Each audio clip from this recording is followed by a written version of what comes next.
Happy Holi. आप सबके लिए हैप्पी होली। मेरी तरफ से आप सबको होली की ढेर ढेर सारी शुभकामनाएं हैं। शिव गुरु के चरणों प्रणाम करती हूँ, मैया पार्वती के चरणों प्रणाम करती हूँ। मेरा प्रणाम स्वीकार हो। सभी गुरु बहनों गुरु भाइयों को प्रणाम करती हूँ, सभी माता पिताओं को प्रणाम करती हूँ, सभी देवी देवताओं को प्रणाम करती हूँ। मेरा प्रणाम स्वीकार हो। आइए, आप सबका कमलेश भक्ति चैनल पर स्वागत है और मैं आपको और एक कहानी सुनाने जा रही हूँ और कहानी बहुत सुंदर है। कहानी बहुत सुंदर है और आप लाइक शेयर कमेंट किया करो, कुछ आगे बढ़ाओ। मुझे तो आप लोगों का ही सहारा है। और कमेंट करके मुझे बताओ कि अगर मेरी वीडियो में कोई कमी आ रही है क्या। आप बताओगे तभी तो मैं जानूंगी कि मेरी वीडियो में कोई कमी आ रही है। आइए, आप सबका कमलेश भक्ति चैनल पर स्वागत है। मैं आपको एक कहानी सुनाने जा रही हूँ। एक राजा थे तो राजा और रानी दोनों ही थे। तो उनके पास में और एक बेटी भी थी। तो एक बेटी को जन्म दे करके और जो राजा की रानी थी पत्नी, वो खत्म हो गई। तो राजा ने अपना दूसरी शादी कर ली और जो पहली पत्नी की बेटी थी तो वो धीरे धीरे बड़ी होती आ रही थी। जब बेटी जवान हो गई तो राजा तो शिकार खेलने जाते ही हैं। तो राजाओं को तो अच्छा भी आदमी मिलता है, खराब भी मिलता है।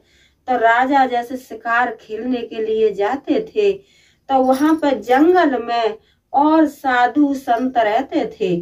तो राजा जैसे साधु संतों से भी और मिलते थे और साधु संतों से रामा कृष्णा भी होती थी। तो क्या हुआ कि राजा थे वो धीरे धीरे थोड़ी थोड़ी साधु संतों से और विद्या सीख गए राजा। तो जैसे बेटी बड़ी हुई राजा की और जो राजा की पत्नी मरी थी तो राजा को और अपनी उससे पता चल गया, राजा को अपनी शक्ति से पता चल गया कि पहले तो शक्तियां ही काम करती थी। तो राजा को पता चल गया कि मेरी पत्नी और उस जगह पर जन्म ली है। राजा ने थोड़ी बहुत विद्याएं सीख ली साधु संतों से। तो बेटी जैसे जवान हुई तो राजा ने एक शर्त रखी कि जो कोई और मेरी शर्त को पूरी कर देगा मैं उसको आधा राज्य दूंगा और अपनी बेटी की शादी करूंगा। राजा ने यही शर्त रखी थी। तो एक बेचारा गरीब था। तो राजा के तो बड़े बड़े राजा और महाराजाओं के तो बड़े के पास तो बड़े ही आदमी आएंगे, गरीब के पास गरीब आएंगे, मजदूर के पास मजदूर आएंगे। लेकिन उसी गांव में और एक बहुत गरीब मजदूर था। तो जैसे राजा ने और शर्त रखी थी तो वहां पे तो बड़े बड़े राजा आए, बड़े बड़े विद्वान आए, बहुत ज्यादा ज्ञानी आए कि शर्त पूरी करने के लिए। लेकिन कोई हाँ नहीं कर पाए कि हम आपकी शर्त पूरी करेंगे। तो एक बेचारा गरीब था। तो ये बात गरीब ने जैसे सुन पाई कि राजा ने और ये शर्त रखी है और जो इस शर्त को पूरी कर देगा उसको राजा अपनी बेटी की शादी करेंगे उसके साथ और उसको आधा राज्य देंगे। तो यह बात गरीब ने सुनी।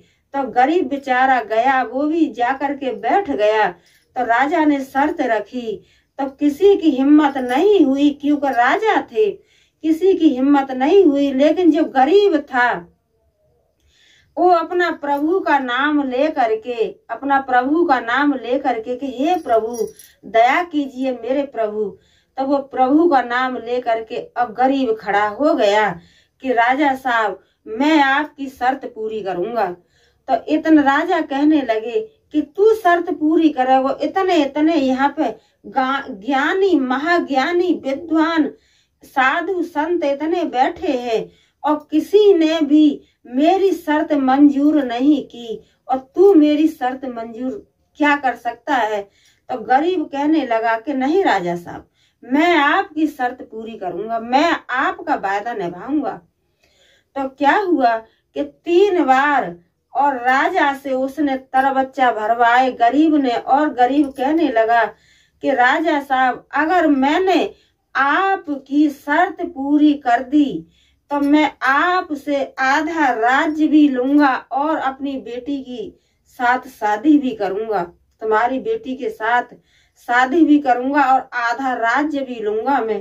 तो गरीब को राजा ने क्या किया कि पहले तो रथ घोड़ा यही सब चलते, तो राजा ने खूब सोना चांदी दे के नैया मोहर असरपी रथ में भर के तो 3 रथ भेजे, खूब सोना चांदी धन दौलत दे के गरीब को।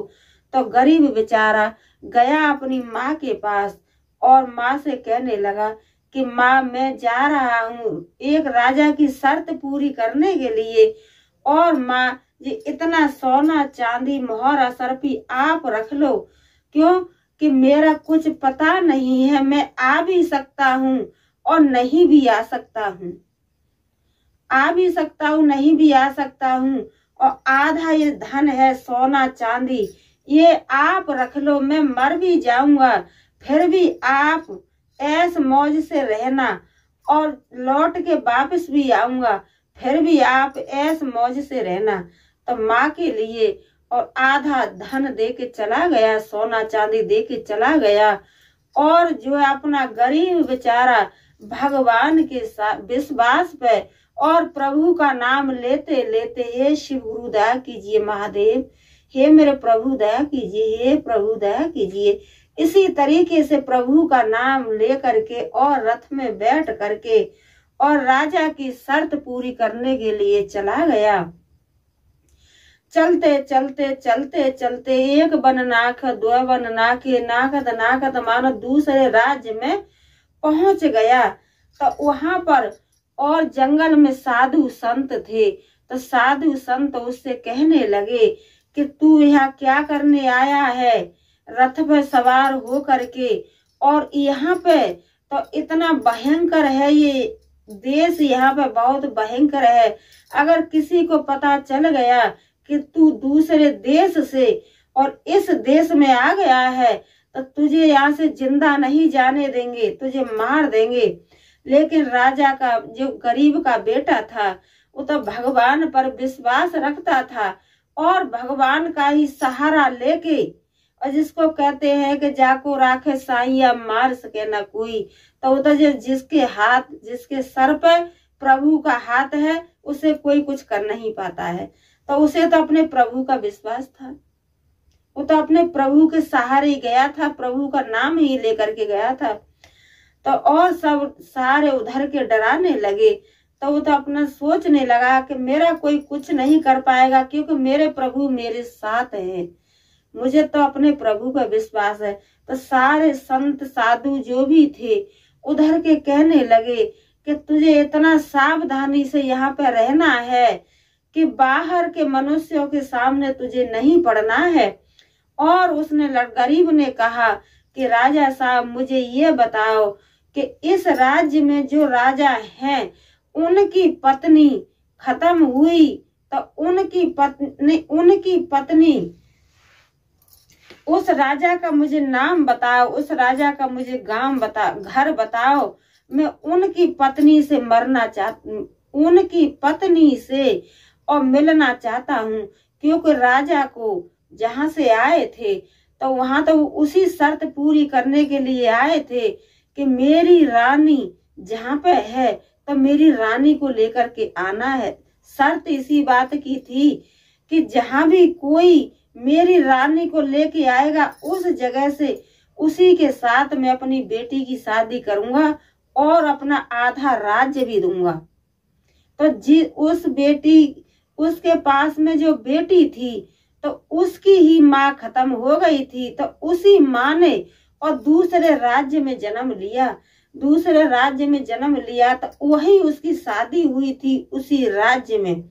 तो शरत राजा ने इसी बात की रखी थी कि जो मेरी रानी को लेके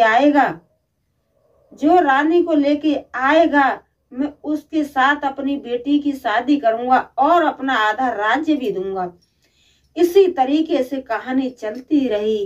तो जो राजा गरीब था वो बेचारा अपना भगवान का सहारा लेके, प्रभु का सहारा लेके और उसी महल के आसपास पहुंच गया। उसी महल के आसपास पहुंच गया तो जो रानी थी वो निकल करके आई तो रानी से पूछने लगा तो रानी ने पूरा बताया। तो रानी कहने लगी कि अब उस जगह से मेरी मृत्यु हो चुकी है, अब तो मैं दूसरे की हूँ, वहां से तो मेरी मृत्यु हो चुकी है। अब इस जगह पे और आपको मेरे पति ने देख लिया, राजा ने देख लिया तो तुम्हें भी मार देगा और मुझे भी मार देगा, क्योंकि मैं पहले उस घर की रानी थी, अब वहां से मैं मर गई। जब मैं यहाँ पर आकर के मैंने जन्म लिया है और दूसरे जन्म में मेरी शादी हुई है, अगर मेरे पति को पता चल गई तो तुम्हें भी मार देगा और मुझे भी मार देगा। तो बेचारा गरीब तो था ही, और गरीब को तो संपन्न अपने प्रभु पर विश्वास था कि मेरे प्रभु कभी मेरे को कष्ट में नहीं देख सकते हैं। तो गरीब को तो प्रभु पर विश्वास ही था। इतना जो राजा थे वो निकल के आए तो राजा के हाथ में तलवार थी। जब राजा ने देखा कि मेरी पत्नी किसी दूसरे मर्द से बात कर रही है, ये मर्द कौन है, तो राजा गुस्सा में तलवार लेकर के निकले तो राजा ने दोनों का ही गर्दन काट दिया और गर्दन काट करके और एक जगह पे और दोनों की ही बराबर में लाश जलाई, मिट्टी लगाई दोनों की ही। तो मिट्टी लगाई तो वो तो राख हो गई। तो जो राजा का लड़का भी, जो गरीब का बेटा था, वो भी खत्म हो गया और जो है अपनी पत्नी भी खत्म हो गई। राजा ने दोनों मार दिए। अब उधर राजा को और चिंता सताने लगी कि गरीब का लड़का गया है, उसे 4 दिन हो गए, 6 दिन हो गए, अभी आया नहीं है। तो राजा खुद चल करके वहां पे फिर अपना पहुंचे, क्यों कि पहले तो शक्तियां काम करती थी, तो शक्तियों से ही सब कुछ पता चल जाता था कौन कहाँ क्या हो रहा है। जब राजा साहब वहां पे गए तो राजा ने तो देखा कि जो 2 जगह, एक जगह लड़की की मिट्टी है और एक जगह लड़का की मिट्टी है। तो साधु संतों से राजा ने पूछा कि महाराज ये बताओ हे संत जी कि इस जगह पे और जो मिट्टी किस किस की पड़ी है। तो संतों ने बताया था कि एक राज्य से और एक लड़का गरीब आया था किसी राजा की शर्त पूरी करने के लिए। तो वो राजा के घर के आसपास पहुंचा तो रानी से बात किया तो उसके रानी के पति ने उसको देख लिया। तो जो राजा थे उन्होंने दोनों की ही गर्दन काट करके और उन्हीं दोनों की ये मिट्टी है। तो ये एक मिट्टी परदेसी की है और एक राजा की पत्नी की है, रानी की। तो अब इतना उनको पता नहीं था कि ये लड़के की मिट्टी है या लड़की की है। तो राजा ने क्या किया कि जो लड़की की मिट्टी थी, राख थी, वही राख उठा करके और पोटली बना करके और अपने देश के लिए आने लगे। तो राजा को रास्ता में जैसे थोड़ा सा धूप लगा या ठंड लगी या बाथरूम लगी या कुछ भी दिक्कत परेशानी हुई तो राजा ने उस राख को और एक जैसे रख दिया, पोटली को रख दिया। तो पोटली जैसे रखी तो पोटली की राख की और बेटी बन गई। तो राजा को बड़ा खुशी हुई।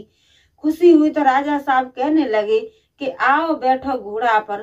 तो वो रानी कहने लगी कि मैं नहीं बैठूंगी, मैं तुम्हारे साथ नहीं बैठूंगी, और मेरा वो जो दूसरा खत्म हुआ है गरीब का लड़का परदेसी वो कहाँ है, और तुम उसे भी लेके आओ।